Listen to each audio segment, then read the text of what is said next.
Kane, I really feel like sitting down and watching the best road trip movie. Oh, damn, I'm excited. What are we watching? Dumb and Dumber? Not even funnier. Ooh, Little Miss Sunshine? More emotional, more introspective. Oh, yo, Planes, Trains and Automobiles? Even better chemistry between the leads. I'm excited. What are we watching? I got 2 words for ya. Road chip. Boom. Gotta be fucking kidding. Here's the first movie. Did you know I'm utterly insane? Peel that pig and slice him thick.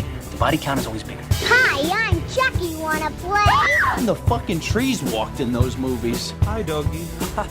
What a story, Mark. The greatest trick the devil ever pulled. It's just like your opinion, man. Life moves pretty fast. If you want your sequel to become a franchise.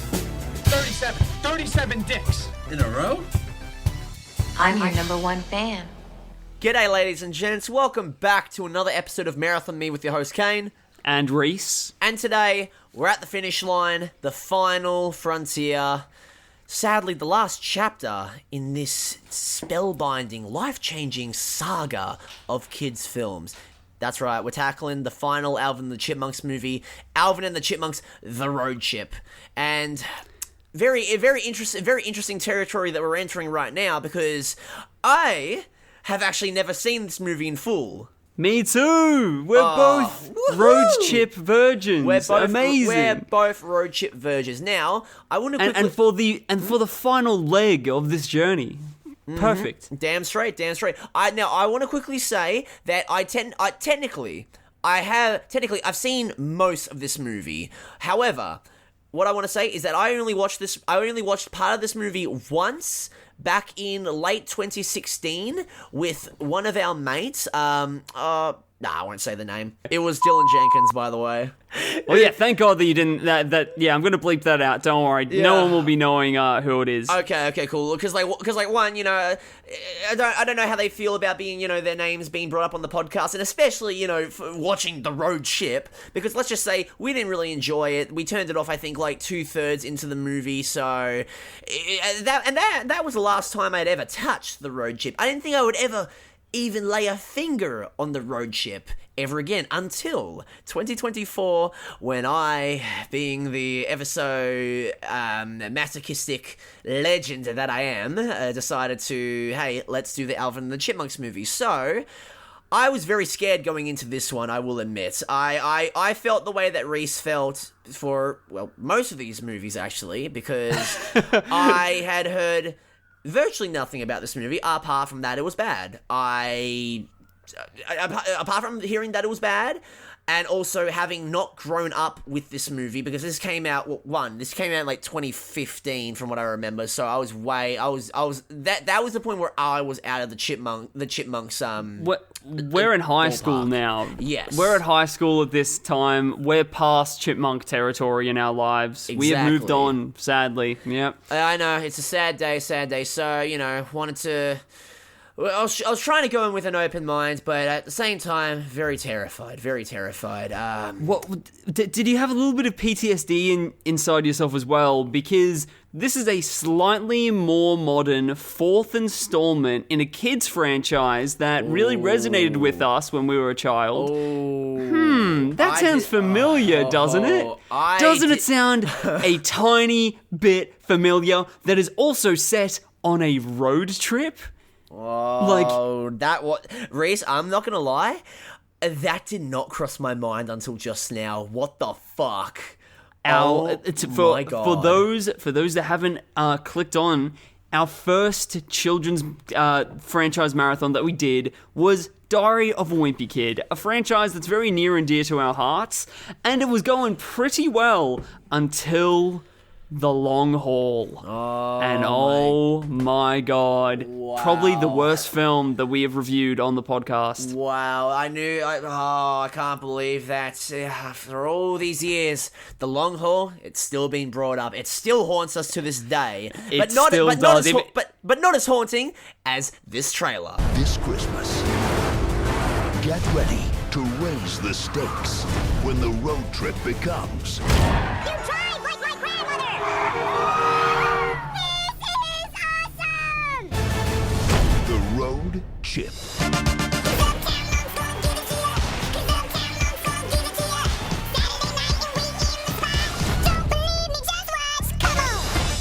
and the Chipmunks, the Road Chip. When I say party, you say Alvin. Party! Alvin! Party! Alvin! You said that in the non-party way, man. Whoa, buzzkill.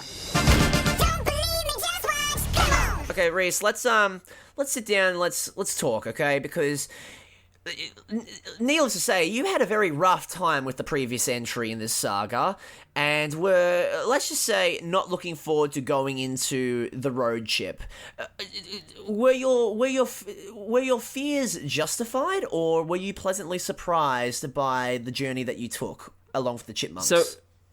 So this franchise has weirdly immersed me in the last two entries in the way that in the Squeakquel, it made me feel like the worst, darkest parts of being in high school. In Chipwrecked, it made me feel like I was stranded on a desert island with no way to get out. Yeah. So I was thinking, is the road trip gonna give me car sickness? Oh. But am I insane to say that this was quite good? You would not be insane to say that, Rhys, because I am inclined to agree. I surprisingly had a really fun time with this movie. Okay, good. I'm very pleasantly surprised. I'm pleasantly surprised with myself and also with you too. That what this is, dare I say, a pretty good movie. I think it's actually quite good. And this film, I tried to put on out of morbid curiosity when I was maybe 15 or something. And I could not get 5 minutes through. Yeah. I could not get through the opening party scene. And I turned it off because I thought, no, I am too old for this. Yeah, I've kissed a girl before. I cannot possibly watch this movie. So I was genuinely surprised that this movie has pretty decent characters, has pretty interesting relationships that it explores, and the pacing is pretty good. Yeah. So the road chip is a pretty damn successful movie, and has no right to be. Who would have thunk it, man? Who would have thought that the fourth installment in a franchise that is arguably not very good and not gone on a very good, road ends up sticking the landing with this final entry? It's and also I was not feeling very optimistic when I saw that the animation was different. That always sort of turns me off a little bit. Yeah, it sort of looked like weird early PS4 graphics. The Chipmunks in this one. Yeah, I going into this totally forgot that they had a weird kind of redesign. They're a bit more. They kind of reminded me of how the Chipettes looked in Squeakquel, except a bit better. If the Chipettes looked like cheap PS3 graphics, the Chipmunks definitely have a PS4 upgrade with a PS4 upgrade, or they had a good PC graphics card, or whatever the hell PC gamers terminology is. Because I'm not a PC gamer, guys. I'm sorry to come out and say it, but I'm not. They look a little bit liquidy, I think, but also they do look quite clear, and I got used to it quite quickly and sort of started to enjoy the animation, actually. Yeah, it's jarring for the first couple of minutes, but eventually you settle into it. And maybe the pessimism of me being a teenager, I couldn't get through this opening this opening party scene, because it is really campy and over the top. Yeah. But I, this time, found it really, really funny with Red Foo popping in and singing The Juicy Wiggle, which sounded like the most royalty-free LMFAO song that you could possibly fucking find. So it was... I found it so funny, and I was pretty much sort of strapped in from the get-go. Yeah. Oh man, I will say that because again, going into this, I thought this was going to be the worst one. I genuinely thought this was going to be me too. I thought this was going to be worse than Squeakquel, and let's just say my fears weren't exactly alleviated within the first 2 minutes with the party scene, but I guess we got to give credit to Red Foo, because the second Red Foo appeared, I'm like, okay, let's just sit back, relax, and let's just see how weird this shit can get. And it goes in some interesting directions, this film. There's some interesting stuff. There's some interesting characters. It is a lot more. I certainly remember this film a lot more than Chipwrecked. And for fuck's sake, I grew up on Chipwrecked. Like, what the hell? What is going on, guys? I just want to highlight that this is the first time that we have given kudos to Red Foo on the podcast. So this is, big moment for Marathon Me. Exactly. Big moment for Red Foo, man. Big moment for Red Foo. Yeah. Small time asking shout out by a podcast. Like, that's pretty cool, man. Only 120 episodes that it took. Good job, man.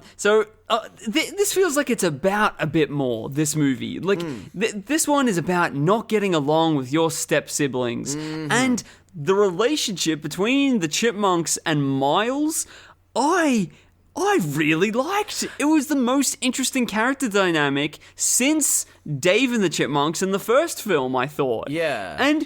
And like, the thing is, right, is that you don't need any more annoying characters added into this. And like, Miles sort of started as a little bit annoying, but at least now, like, the Chipettes have just fucked off. Yeah. So they're not even, they're barely even a part of the movie. Everyone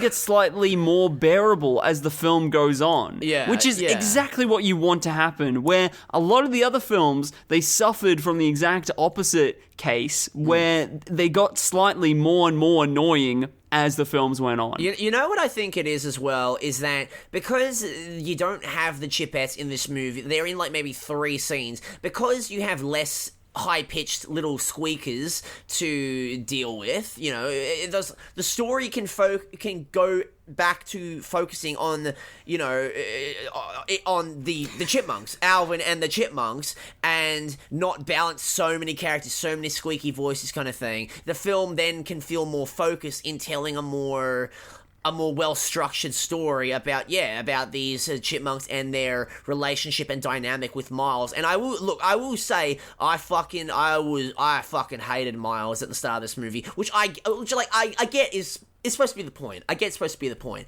but it's like, I hated him, but I'm also like, man, this cunt's fucking pathetic, man, bro. What are you, like 14 and you got beef with the bloody talking rodents, mate? Like, mate, what are you doing, bro? No wonder you ain't got no friends.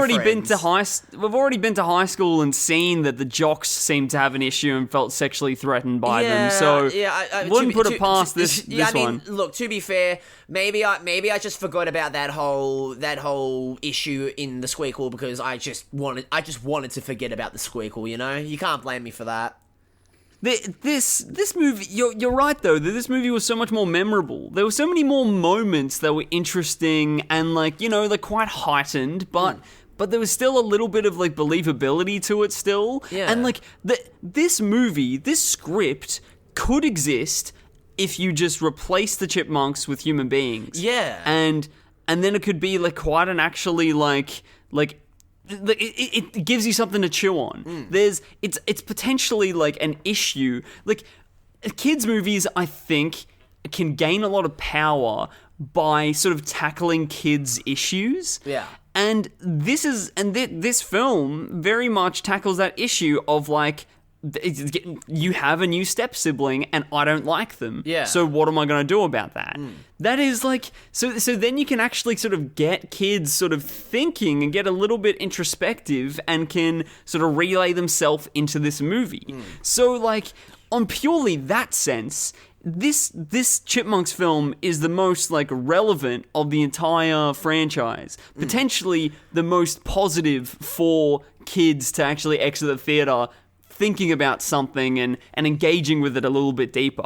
That's a great point you've brought up, Rhys. I quite like that. Nice shit. Well, I've just gone through 3 episodes of not being able to have a wank fest and like talk about the theming of the films or anything. So this one was really a breath of fresh air where I had to take it by the balls and be like, okay, there's something here. There's something here that I can actually talk about the meaning of it. You finally get to have a Rhys moment in these Chipmunk movies, because I was having more Rhys moments in these movies, and now you finally got your I'm groove. back. You got your groove back, mate. Fuck yes, let's go. Feels like a relief, like I can breathe now. Oh my god. And it's not like that the actual movie itself is like wanky and overcomplicated. It still is like you can just sit back and let this go over you, but have something to chew on. Like the Samantha, who is Dave's love interest, she's a doctor because she has a stethoscope around her neck. I love that. I love that. 4 movies in, and we still can't have decent exposition for Dave's love interest. We have the first one that is just explaining their backstory, and then this one is just bringing props for her backstory. Like, love that. I can't go anywhere without it. I'm always wearing it around my neck. It's like, okay. We're still in that trap. Okay, but whatever. We'll deal with it. But you actually feel a little bit of chemistry here, I think, between Dave and Samantha. Yeah. Do you like it feels like it's not like they have freaking like La La Land chemistry, but they've got like some sort of human chemistry between them. It seems like you could believe a relationship here. You feel that these are 2 adults that like each other, and also I think, I don't know if it's just me, but it just seems like Jason Lee was more present in this movie. Like, oh my god, yes. He had his groove back. Actually, one thing I want to mention that I didn't even mention in Shipwrecked is that the first shot that we see of Dave, Jason Lee looks so tired and weathered down and old. Like, I don't want. He looks skinny and like he hasn't eaten in days. Yeah, he doesn't look well. And then in this one, he doesn't look well. But in this one, he's looking a lot more fresh. He's looking a lot more clean cut. And it's very indicative of like Jason Lee maybe seems like he's in a happier place, but also Dave is in a happier place because obviously he's got a new girl. He's got a job as a producer now, and they've got a new house. Like things are looking up for our main man Seville, which is really awesome to see. Like, fuck yeah, you deserve it, Dave. You deserve it. Yeah, Chipwrecked really was a dark time in history for everyone involved. Even now, history catching up with us to this day with us having to talk about that shit. So I think that here it is this breath of fresh air. It almost felt a little bit like that. I think that there was some studio awareness that Chipwrecked was not the best. And I think that they went back to the drawing board and thought, okay, let's rework this whole chipmunk thing a little bit. So then that's where they upgraded the animation, where they decided to like put a little bit more sort of emphasis into creating a story. And I think all the characters knew their place and purpose a lot more on this one. It's like Dave doesn't really have much of a character to really be in Chipwrecked, right? Yeah. In this one, he does. It feels a lot more like Dave's place in his life in this one is that he's found his footing a little bit more and almost now has to sort of live his life a little bit separately to the Chipmunks. Yeah. And it feels very human. It feels very much like I still love you guys a lot, but the only way for both of us to keep on developing is if we sort of do our own thing a little bit. And that's also a lot for him to deal with as well, right? He's like a new father that is like dealing with his kids not really being kids anymore. Yeah. Well, his chipmunks not really being child chipmunks anymore. It's a more mature. It's the most mature entry in the franchise. You laugh. I completely agree though, because one thing I really liked about this is that one of the kind of driving motivations in this movie for the road chip is obviously the chipmunks, they don't want to be with Miles and have him as their stepbrother because he's mean and an asshole kind of thing, but also because Miles puts the idea in their heads that Dave's going to get maybe try for human kids, normal kids, leave the chipmunks behind, and that creates a sense of fear of abandonment with the chipmunks. That's like, could this be? Because Dave is so busy and doing his own thing, they feel neglected, and they start to almost feel rejected by Dave, which that creates like an interesting little. It creates a little interesting emotional stake in the movie, I feel. And there's nuance to it, right? Because that's the only reason that they hate Miles, is because Miles is a symbol of like Dave moving on and going away. Like Miles being cemented into their life is Dave being taken away from it almost. Yeah. There's some nuance to that. Yeah. It's great. Plus, also Miles is also a representation of like who they could become, because Miles, keeps bitching about his dad ditching him when he was younger. So the chipmunks see Miles and see him as their possible future. Like they will become him, where they don't have a dad. It's ironic that a lot of the characters in this are fearful of abandonment when the actual film itself abandoned the Chipettes immediately in this film. So there's even a layer there, a little bit of meta layering. Bloody hell, love it. They all saw how the Chipettes were just written out of this script, and they're like, "Oh, this could happen to us too, guys. This is gonna happen to us too." Oh my God. The next Chipmunks movie could be called Miles and the Chipmunks, and it's actually about him. Oh my God! Could you imagine, man? Ooh. Yeah. There's some really strange additions made to this entry, including a new villain. That Ian is not there anymore, and Ian's not there. But don't worry, we got another Arrested Development alumni. Exactly. They swapped him for the other Arrested Development goofball, Well, actually, they're all sort of goofballs, but like the more elevated goofballs. Yeah, exactly.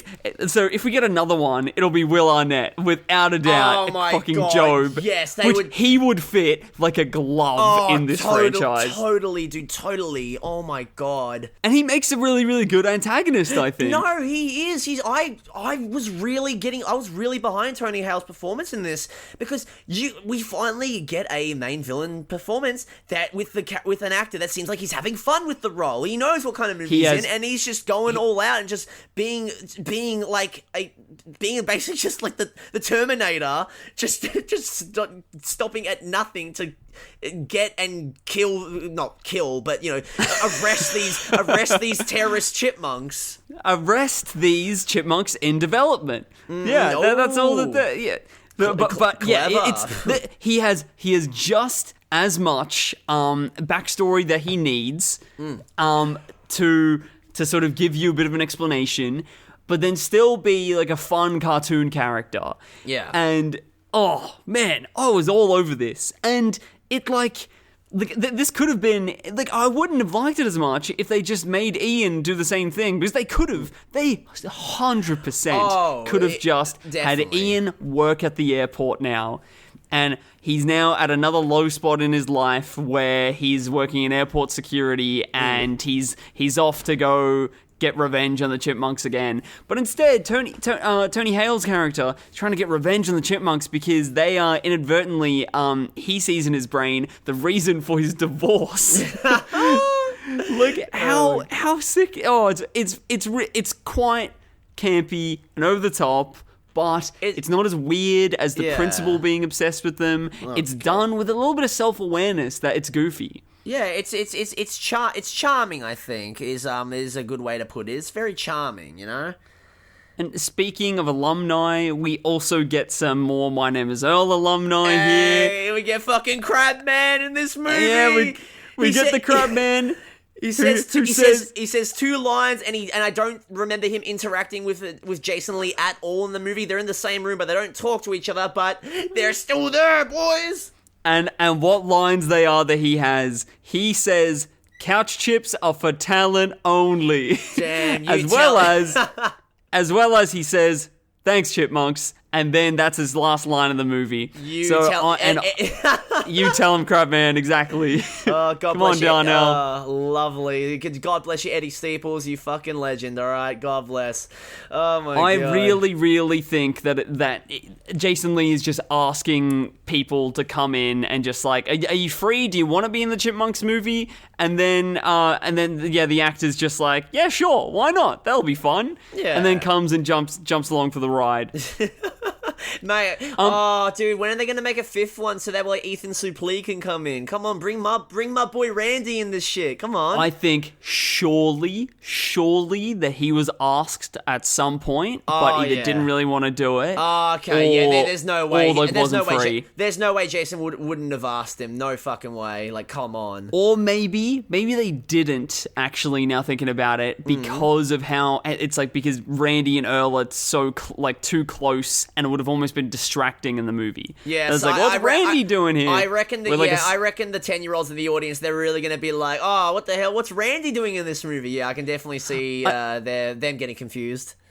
Yeah, exactly. But really, really big with the 10-year-old audience. But there's I think an even stranger cameo in this movie, which is you talking about Stifler's Jennifer mom? Coolidge. Yeah. Oh my God! What the fuck is Jennifer Coolidge doing here? I don't know. This is like because isn't she like? Because she's doing. She's the neighbor. I know she's the neighbor, but like. Oh, okay. This is like a weird in between period for her because, like, you know, obviously beforehand was she was Stifler's mom, and then isn't she in like a pretty major role in The White Lotus, right? So that's like where her like a new sort of like big burst in popularity has come from. Okay, and and this is between American Pie Reunion and White Lotus, like in that weird gap where she's not really like a household name yet, where like I would say now that like Jennifer Coolidge is like household name because of White Lotus, where like prior to that it was probably only like certain people that sort of knew her. It was American Pie for like, you know, the bro-y frat group kind of thing that you were like, Stifler's mom's got it going on kind of meme. Yeah, you're right that it is like she was Stifler's mom in popular culture, where now she's Jennifer Coolidge, where for a small time in history she was Dave Seville's neighbor. Crazy. And she looked after the Seville house when they were out on a road trip, and that is actually I think very genuinely funny layer of this film is with how they like dress up squirrels as the chipmunks and like let them loose in the house, which is like a little bit of a gag pointing fun at how ridiculous the concept of the whole franchise is, right? How it's just normal photorealistic squirrels wearing their jumpers is perfect. Is chef's kiss, I've got to say. It is pretty funny stuff. Hey, speaking of funny stuff, by the way, do you remember like a line that they say early on in the movie when Miles asks why they're not famous anymore? And do you remember the person they name drop in this movie? Who do they name drop? Okay, so this is early on in the movie, and Miles is asking, why aren't you guys famous anymore? And Simon proceeds to say this quote, 1 minute you're knocking back pink lemonades on P. Diddy's yachts. P. Diddy. Oh no. And this is not this is not the first time that they have name dropped Diddy in these movies, because in the first movie we have Alvin while under the guidance of Uncle Ian, Alvin proceeds to say, and I quote, "I feel like P. Diddy with fur." And all I'm wondering is what I'm like, whoa, were the Chipmunks involved at any of Diddy's parties? Because the Chipmunks do love having lavish parties, so I'm thinking, they do. And how many parties of Diddy's were the Chipmunks present at? Oh no, we can only hope that none of the bad ones, that they avoided that. Fucking Christ. That is very strange. That's very strange because they probably have not mentioned directly any other artist more than twice. So in the reality of Alvin and the Chipmunks, P. Diddy is an inspiration to them. Yeah. It's very bizarre because I remember bursting out laughing when they said that line in this movie, because this is around about the time where, you know, all the stuff about Diddy's come out, and there's also been that scene of them name dropping Diddy and his yachts that's been making the rounds on, like, you know, Instagram and TikTok, and just seeing that in the movie is just fucking hilarious, but also but also just made me tug at my shirt, very Simpsons-esque, going kind of thing. If only the Chipmunks knew. What if they did know? What if they did? Maybe that's why they like him. Oh dear. What was the things that struck out to you in this movie, Kane? Well, first off, I want to say that, like, I guess in a way, I was already kind of predisposed to end up enjoying this film as a whole, because I'm a sucker for road trip movies. I just like movies about, you know, kooky characters that maybe don't get along and they just get into wacky misadventures driving across the country. I really enjoyed their little dance party they had in New Orleans. So good. The Uptown Funk? Yes, like a set piece? Yeah, that was fun. I really liked that. Now, I was pretty drunk during that segment, but fucking hell, that was just really infectious, man. That was just really fun. I like that. I don't have a heart of stone. The best music set piece in the entire franchise. Yeah, without a doubt. Not including if we're just disregarding the Christmas Don't Be Late. Yeah, I could happily agree with that. Yeah.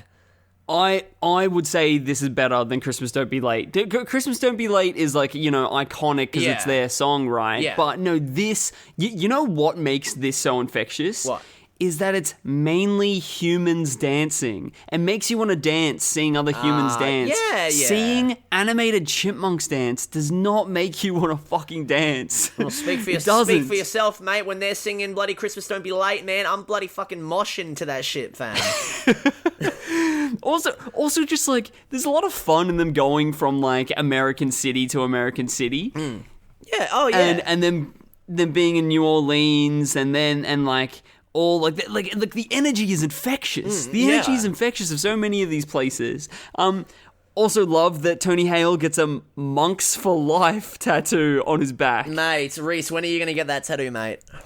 That is exactly what my notes here say. Are we gonna do you want to play What Are the Odds? Oh. What are the odds? What are the odds, Kane? Okay, alright, fuck yeah. What are the odds that you get Monks for Life tattooed on your back? Okay, 10. 10? Okay. 3, 2, 1, 9. 7. Dude, okay. I was just about to say 7. I was literally just about to say 7, but I'm like, no, 9. People always say 7, so it's a tricky one. So, yeah. All right, Rhys, your turn, come on. Okay, 15. Okay, ready? 3, 2, 1, 9. 2. Okay, you're safe. Okay. We are both safe. My tramp stamp location is free for something else. Oh my god. We're gonna be okay. Yeah, we're gonna be okay. We'll be alright. 2 little details that I wanted to bring up that I've written down here is that I found it really, really funny with I think it was Alvin that was trying to crack the safe, Dave's safe to get the ring. Yeah. Because usually a safe next to the bed usually has a gun in it, and I just imagine him cracking this safe, finding a gun, and then that becoming a plot point in the movie. And I just imagined a clumsy Alvin pulling the trigger by accident and, like, shooting one of the other chipmunks or Dave when he's asleep. Like, and that then being like that's the crux that gets and that he accidentally shoots the neighbor Jennifer Coolidge, and then the whole reason for the road chip is because he's like running away from the police. Oh yeah, it's a nice little. That was probably an early draft, and Tony Hale was playing a police officer. Yeah, there's a deleted scene where the Chipmunks make reference to the famous O.J. Simpson car chase. I don't know why they didn't include that in the movie, but you know, I guess fair enough. You know, I guess kids aren't really going to get that reference, so, you know, whatever. It is what it is. It's fine. Yeah, that was on the cutting room floor. It's been shot. It's been animated, everything. But, on cutting room floor, sadly. Yeah, exactly. I have a question for you as well, Kane. Go on. So neither you or myself have been to America before, or have been to LAX airport. No. Do you think that at LAX officers yell body search when someone seems a bit sus at security? I mean, I don't know. I mean, I guess loud enough so that everyone can hear in like a 50-meter radius. I mean, who knows? Body search. Maybe not, but also at the same time, in that same scene, when she sees this suspicious-looking guy just start peeing himself. She's just saying, I don't get paid enough for this at a popular airport in America, and you're just gonna let this weird, suspicious guy go? I was gonna ask you the exact same thing. Do you think the airport security just let you on through if you piss or shit yourself? Yeah, I don't fucking think so, mate. I don't fucking think so, honestly. Like they should have been put on the no-fly list way earlier before they even hopped on the plane. Or just continue to be searched. Yeah. They probably get paid just enough to continue searching when pissing or shitting yourself. If not, then like enemies of the state would have been using that for decades. Oh, completely, man. Imagine if not to get dark here, but imagine if that is how the Twin Towers happened. Ooh, yeah. Is that it was just someone pissing and or shitting themselves in the airport that got them through security. Clearly, one of those guys watched a bootleg of The Road Chip, and they were like, "Boys, I have an idea." Oh my god, that is that's fucked, man. Dark places. Okay, some other things. Let's go on a different track. Well, they go to Miami. They go to Miami at some point. And the B-roll of Miami is not low res anymore, so that's good. That's they really upped the budget for this one, boys. Fuck yes, they put some effort into this that they didn't do for Squeakle. Very nice, man. I gotta say. It's some actual pretty imagery, some nice drone shots of Miami, and which made me think this whole movie looks quite nice. It does. It's very pleasant to look at. Has a very capable cinematographer that in charge of the whole thing, I think. Yeah, no, completely. Like, it's fun. I remember when they were doing the B-roll footage of Miami, all I could think was just thinking to myself, damn, man, I feel like I'm watching Dexter right now. Ooh, I can't wait to see Dexter Morgan come out. Oh, wait, no, I'm watching Chipmunks. Shit. Well, speaking of Dexter, I was very surprised for there to be a Theodore death scare in the final act in Miami. Oh, where so funny. He's hit by a car. Imagine if they had the balls to kill him. Oh my fucking god. That would be... Honestly, I would say hats off to the movie. Also, it's like you're not really missing out on much. I think he still doesn't really do anything in this movie, but he's not as annoying as he was in the other films, from what I remember. Right? He does basically nothing in this. So basically, the normal Theodore shtick. He would be the one to kill off. Yeah, you wouldn't kill. I could imagine that. He would, yeah. I could imagine a Theodore funeral. Yeah. They kill off Theodore. Yeah, definitely. A mini tombstone. I could picture it all now. A mini that is cool. Imagine if that is how that is the dark path that this fucking ended, and then Miles replaces Theodore. Oh my! That's the fitting end to this saga. The movie ends with the funeral, and then like Simon and Theodore come up to Miles and like, hey Miles, we got you a present, and he opens the box and it's a green hoodie. We want you to wear it. You are the new Theodore.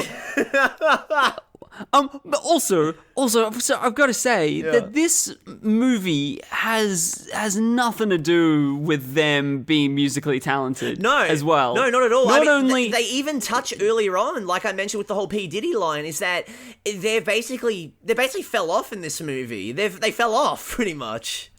But also like their skills, like it doesn't really like I think it gets them out of a jam here or there, like when they but that's it. It's not their final kind of destination, because I think every movie either the third act or like their driving force, quote unquote, is music related. Because like in Chipwrecked, they keep complaining on the islands like, oh, we want to get to the International Music Awards. We'll never get to the International Music Awards, and then they get to it. And then this one, it's yeah. I mean, there is they do have a musical segment right at the end of the movie, but we'll touch on that in a little bit. It's not really related to like the main, well, I guess it is, but it's like it more serves as a means to an end for their little adventure kind of thing, like to right their wrongs, I guess, Yeah, I really like that at the end of the road trip when they do catch up to Dave and Samantha, then they weren't even going to get married anyway. And it was all anxiety, and it doesn't even it was all just conjured up anxiety that brought to the surface what these chipmunks really care about, and it is like so thematically satisfying. I feel like it was the best thematically paced as well, with like about welcoming new people into your life, and it doesn't mean that anything else has to end or that it's less important. It weirdly beautiful, this film. Oh my god, dude, you want to talk about weirdly beautiful? I'm going to go out on a limb and say this, man. Those last 5 minutes, I genuinely felt emotionally moved. That musical segment where they're singing about how much they love Dave, and then when Dave when he officially adopts the Chipmunks, I'm not gonna lie, I was moved. I was genuinely moved. Not even like memeing or anything. I was genuinely moved by that. I thought that was a really sweet scene. I was like, I literally had my hand on my chest going like, oh, this is really nice. Oh my god. Like I wasn't gonna cry or anything, but like I felt like, not a baby. Yeah, I'm a man, alright? I don't cry during movies. I'm a man, alright? No, but I genuinely was like, oh, this is really nice. Oh my god. What the hell? It was pretty sweet. Yeah, okay, great. I'm glad that we both felt the same. Yeah, but I think it's a very wholesome, appropriate ending for this. Yeah. Like, how are you... Like, if you're not going to end with killing one of the chipmunks, then you're going to finish it with adoption. Yeah. And yeah, it's very cute and very fitting, but I have horrible news. What? I have horrible news about it all. What? Is that domesticated chipmunks have a lifespan of 6 to 10 years. No. And it's already been 8 years No. since the first one. So let's just say that they're even 8 years old. Uh-huh. They're on death's door already, No. man. It didn't. They're not even going to be adopted for much longer anyway. But maybe Dave knows this. Maybe it's one of those things where it's like, like a loved one has like a terminal illness, and then they get married just days before their known doom, because they want to do that before dying. Okay, so just like the Family Guy episode where Brian marries a cancer patient before she dies. Okay. Yeah. I like Exactly. that. Well, So- I want to quickly contradict that for a second, because while we do have, like you said, like a 10-year span between the original Chipmunks and an almost 10-year span between the original Chipmunks and Road Chip. Timeline-wise in the movie, we don't quite know how far, like, what the timeline is in these movies. They could all take place like a year apart. So maybe all 4 of these movies take place only over the course of 4 years. Who knows?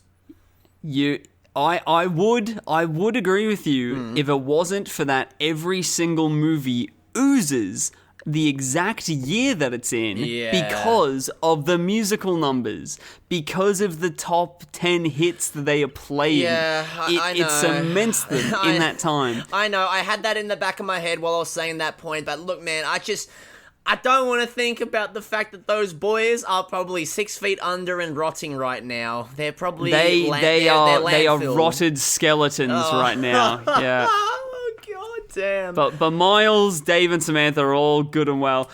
How strange! Imagine that for Dave's life, right? Dave lives lives a normal life, where he's just like a music producer, does his thing. And just for like a 10-year period of his life, he happens to have adopted anthropomorphic chipmunks that can sing. and then he goes back to living the normal life of a human being after that. You would never be able to go back. Like there is no way that man would be. It'd be like coming back from war. You wouldn't be able to live a normal life again. The fifth Chipmunk movie is actually about Dave mourning the loss of these chipmunks and obsessively trying to track down more so that he can fill that spot in his heart. Damn, man. Fucking hell. That is some dark stuff, man. Hollywood, make this happen. Make this happen, please. This is the sequel that people want to see. Want to see, man. Oh, my fucking God. I don't really have much else to say about the road trip. See, don't even know. Yeah. There you go. I don't really have much to say about the road trip. Fuck. I don't really have much to say about the road trip. Can we keep, there we go. We're keeping all that in, all right? We're keeping all that in. Okay, sure. I mean, me neither. You know what? Actually, I just remembered that earlier we were talking about like random little cameos. Why the fuck did you not bring up the John Waters cameo in this movie? I did not even I can't even remember that. How do you not remember it's when they're on the plane right before the animals all get let out, and you have Alvin sitting next to John Waters, and Alvin's just like, I don't know, he like calls him weird because he's like, you're weird. I've seen pink flamingos. And I remember just the second that man appears, once they clicked, I'm like, what the fuck are you doing in this movie? First scene of Chucky, now this?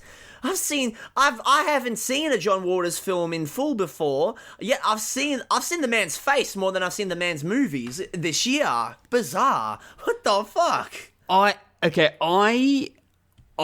do not remember this at all. You are joking. I'm not kidding. It's not in my notes. I'm looking at the shot right now, and I cannot recall this. I genuinely cannot fathom this, because the second I saw that shot as well, I'm thinking, oh my God, Rhys is going to love this. And yet you don't remember it at all, not even a note? I'm looking at it right now, and I feel like I'm looking at it for the first time in my life. The actual and to give context, I watched every John Waters movie in the last year, just on my own accord. That is insane. I became John Waters obsessed, oh my God. Maybe I was so checked out at this point that I literally did not even fucking didn't even. Get me. Checked out. You enjoyed this movie, though. What do you mean checked out? No, I mean just like my attention. I was checked out. Okay. Fair enough. Yeah. Oh my, that is amazing. That is very strange. Amazing. I even like this more now. Because that's a cameo for the adults, right? Oh, that is not a cameo for the kids. So like, it does have some awareness that they're trying to entertain adults in some way, right? Yeah, like, yeah. Definitely. What? Okay. I'm glad that we didn't put this to bed before you mentioned this. Oh no! There was no way that I was not going to bring especially because it hit me halfway through the episode. I'm like, yeah, we talked about Jennifer Coolidge and Crabman. Why the fuck did we not bring up John Waters? And I'm thinking, like, did Rhys is he going to bring it up later, or did he forget? And I'm like, okay, I got to do the right thing. I got to bring this up before we end the episode. So, Jesus, thank God. That is a complete oversight on my behalf. but this movie, I'm so glad that for years, this movie was an oversight. I did not give it attention. I did not think it was worthy of my time. And then now, sitting down and watching it after the slog that was the entire marathoning experience, it was really lovely. I am different, where for the most part, I enjoyed the little road trip that I went on with these Chipmunks movies, and I thoroughly enjoyed my destination with the final film, The Road Chip. And we will see you guys next week.